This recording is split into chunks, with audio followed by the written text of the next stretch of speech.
और अब खबर कानपुर से है। कानपुर में डॉक्टरों की लापरवाही से एक बच्चे की मौत का आरोप लगाया। आरोप दरअसल ये है कि यहां के हेलेट अस्पताल ने 12 साल के बीमार बच्चे को स्ट्रेचर और एम्बुलेंस मुहैया नहीं कराई।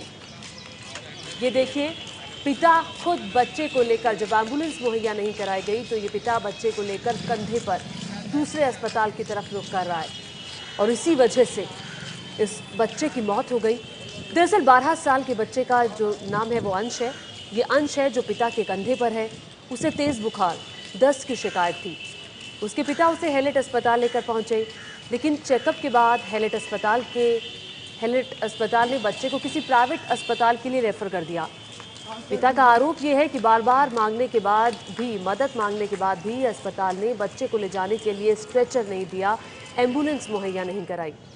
मजबूरन बेटे को पिता गोद में उठाकर, कंधे पर लेटाकर एक प्राइवेट नर्सिंग होम ले गए, लेकिन तब तक काफ़ी देर हो चुकी थी। अस्पताल की लापरवाही का सीधा उदाहरण ये नज़र आ रहा है।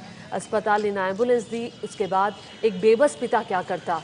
इस बेबस पिता ने बच्चे को कंधे पर उठाया और खुद ही पैदल इस बच्चे को लेकर दूसरे नर्सिंग होम का रुख किया, लेकिन तब तक काफ़ी देर हो चुकी थी और उस पिता की कोशिश रंग नहीं ला पाई और इस बच्चे की मौत हो गई। देखिए किस तरह से कंधे पर ले जाता हुआ ये पिता, ये बेबस पिता भागता हुआ। इस पिता के दर्द को ज़रा आप समझिए, क्या बीत रही होगी जब उसकी मदद के लिए एक बड़ा अस्पताल सामने नहीं आया, ना एम्बुलेंस दी, ना स्ट्रेचर दिया इस 12 साल के लड़के को ले जाने के लिए।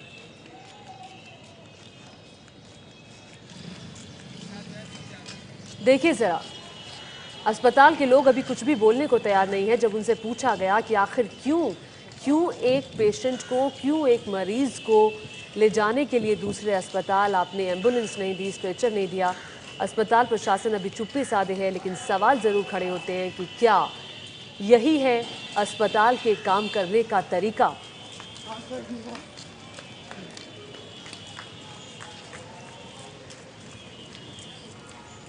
मैं अपने बच्चे को पहले तो अस्पताल क्लिनिक लेके गया था। वहाँ से जवाब दिया गया कि आप वहाँ पे लेके जाइए हेलेट में ले जाते समय हमको वहाँ से बाल रोड तक दौड़ाया गया। वहाँ से मैं पैदल गया था। इसके बाद वहाँ से उन्होंने जवाब दे दिया जो कि मेरा बच्चा जीवित था। फिर उसके बाद मैं यहाँ लेके आया, मरियमपुर में दिखाया, यहाँ पर भी जवाब दिया। फिर मैं रेजेंसी गया, रेजेंसी में लास्ट में उन्होंने कहा 10 मिनट पहले आते तो आपका बच्चा बच सकता था। किसकी लापरवाही मान रहे हैं? ये हेलेट की भी लापरवाही है सर। एक पिता का दर्द आप सुन रहे थे। अब अंश के परिवार में मातम पसरा हुआ है। परिवार वालों का रो रो कर बुरा हाल है। आपने तस्वीरें देखी किस तरह से एक बेबस पिता, जब उसे एक अस्पताल से मदद नहीं मिली तो अपने बेटे को कंधे पर उठाकर उसने दूसरे अस्पताल का, दूसरे नर्सिंग होम का रुख किया। ये देखिए, बगल में एक एम्बुलेंस भी खड़ी हुई है, लेकिन ये एम्बुलेंस अस्पताल ने नहीं भेजी और इस पिता को कंधे पर उठा करके अपने बच्चे को ले जाना पड़ा दूसरे नर्सिंग होम। लेकिन नर्सिंग होम वालों का कहना है कि अगर वक्त पर बच्चा आता तो फिर उसे बचाया जा सकता था, लेकिन काफ़ी देर हो चुकी है और इस अपने बेटे को, इस पिता को ऐसे ही सफ़र तय करना पड़ा दूसरे नर्सिंग होम का।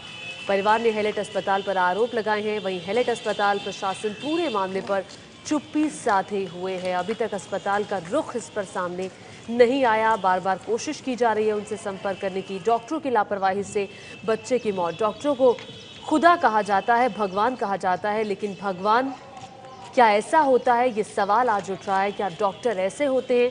क्या एक बड़े अस्पताल की ये जिम्मेदारी है कि वो दूसरे मरीज को एम्बुलेंस या स्ट्रेचर तक मुहैया ना कराए? इस पिता के दर्द को देखिए, इस पिता के दर्द को, इन तस्वीरों को देखकर समझिए कि क्या बीत रही होगी इस पिता पर जब उसके बेटे की मदद के लिए, उसका बेटा तड़प रहा था, उसका बेटा बीमार था, उसको दस्त लगे थे। ऐसे में एक अस्पताल की तरफ से स्ट्रेचर तक मुहैया नहीं कराया गया।